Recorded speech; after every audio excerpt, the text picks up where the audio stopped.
Welcome to another Soul Sessions. I'm happy to be here.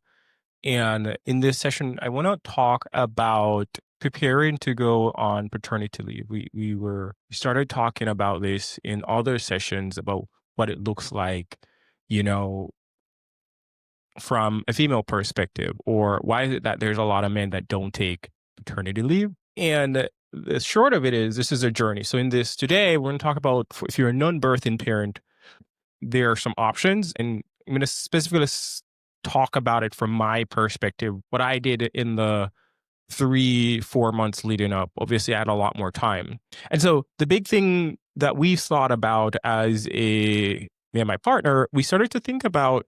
Okay, we kind of found out in January, February. I think it was February that like, okay, we're expecting, and the first thing we wanted to talk about is like, what does the first year or two would like? What would we want to have happen then? That is something that was important to us to think through. The reason why this is important is because you start to think about childcare in America, it's big. We are not in a place where we're in physical proximity to our parents. And so now we're in this position where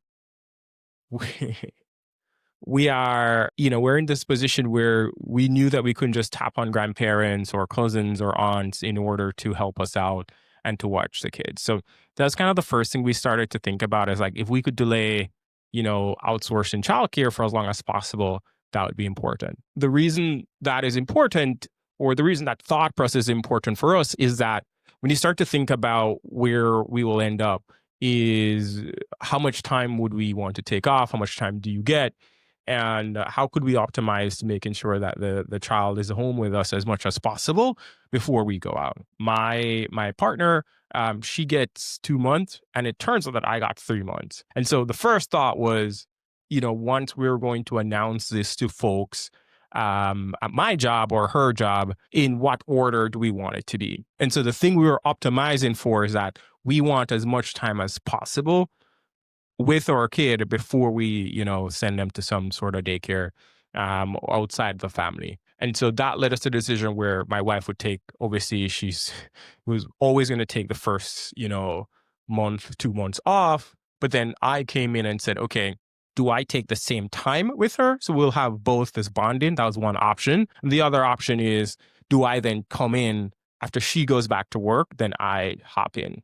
That ended up being our decision that we made, because if, as you remember, we're optimizing for that length of time. So in all, like, as it stands right now, we'll get about 6 months where either my wife or myself are with, where either one of us will be at home at any point in time with the child. So we'll talk about what it looks like, moving beyond, because we still have 6 months. As I said, we want to extend it to at least a year. Sorry.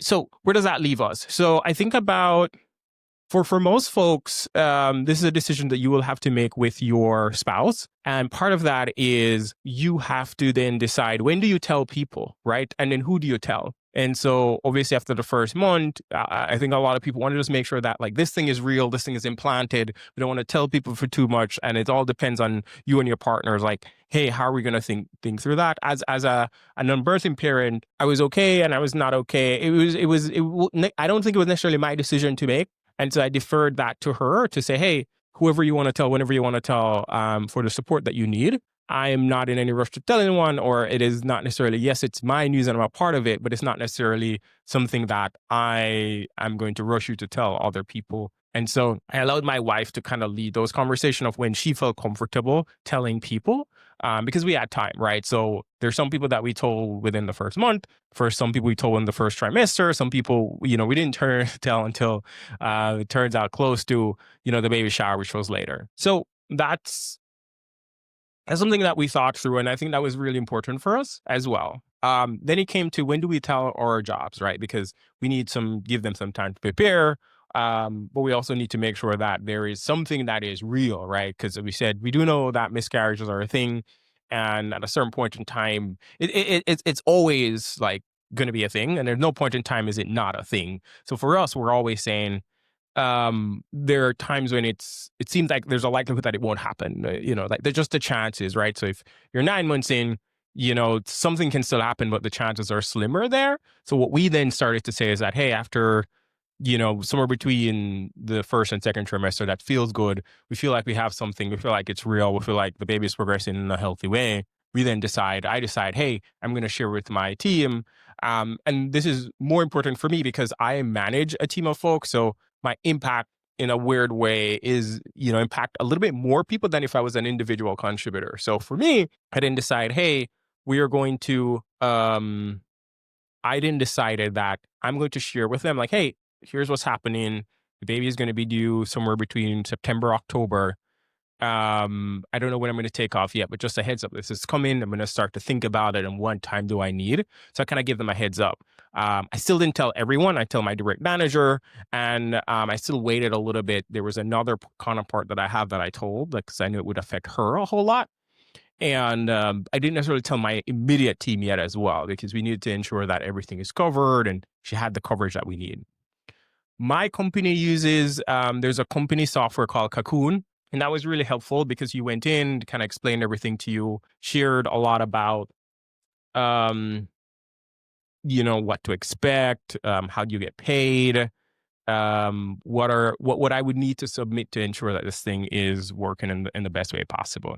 For when you go through Cocoon, it tells you like, hey, when do you want time off? It gives you all the policy. The good thing is it is separate from my internal HR systems. So when I went in, it's directly geared towards me and helping me as an unbirthing parent instead of being in the regular HR system that we typically use in my company. I think there's some stuff I had to do. I'm looking at it. It was, proof of relationship. So I haven't had to update, birth certificate, that sort of stuff, like the date and sending a picture. And that stuff was pretty cool, right? For a lot of different things, there's like, we think about FMLA or all of this stuff. I said, I do work at a startup. It is a private company, not public. And so they can choose to do whatever they want. I'm in sales. So not only my compensation is, there's a base pay and then there's a commission. And so we have sort of discussed like what happens in that time period. Do I get half a pay? Do I get full pay? Like who handles everything? Towards the end, this is where I think the preparation for me, in order for me to walk away, got really, I would say daunting, right? So my biggest fear, even though I believe that this is one of the most amazing time in my career, in my life, right? Having a child and preparing for this and wanting to be there for my wife. And part of me is like, I've worked hard for this, right? And, that was one of the things that stood out to me. But I still felt this like deep guilt of, oh my God, like this is 12 weeks and I'm going to get to take off. And I'm really scared that if I take this time off, maybe I'll be forgotten. Maybe maybe it's like I'm not as important as I think. I'm going to be replaced. Like these are some deep fears that I had, and probably still have, right? Because you're going through this thing, and I believe that this is one of the reasons why a lot of people don't take time off, because if you're high powered, if you have a lot of these projects that's going on. So that's one of the things that I wrapped my head around, and I was trying to think like, wow, how can I how might I reframe this? Because it's such a beautiful time, but I don't want to be stressed out taking time or feeling this like crazy amount of guilt that, oh my God, I'm taking time off. I'm falling behind in my career. And so I had to talk to a lot of people. But I have this personal coach, and she framed it and said, could you have internal champions that when you're out could say, hey, like, this is why we need Dom, just like a reminder that like the things that I did and why I was important. And maybe that's stroking my ego, but I'm sharing this with you, like the things that I wrestle with. I had to work a lot over the last, I think, 4 to 6 weeks before I head out. Was constantly checking in with folks, constantly making sure that they have everything they needed. And so my refrain was not, my God, I'm going to be missing out, like they're going to replace me. But it was trying to show that, look how an amazing job that I've done to get the team into this place so that they can almost function without me. So when I get back, look how much more we can able to do because of my creativity and the bandwidth that I bring to the table. So that's the reframe that I've hoped. I don't know if I've gotten there. And I am on week 2. I told you we'll share a little bit more. This one was about sharing you how we got to this process of deciding when to take the time off. Over the next couple of weeks, we'll be sharing day in the lives, how do I even think about the first, our child is about, 9, 10 weeks now. And the idea is that, what are we doing in these 9, 10 weeks? Like, what is the role of a dad, or what should it be? I don't think there's anything written per se, but like, how might I tap in, or how am I thinking about these next, now I have 10 to 11 weeks here. Thank you for stopping by. I would love to field questions if anything stands out to you, or we want to continue this conversation. Would love to have it. And yeah, look forward to the next one. See you.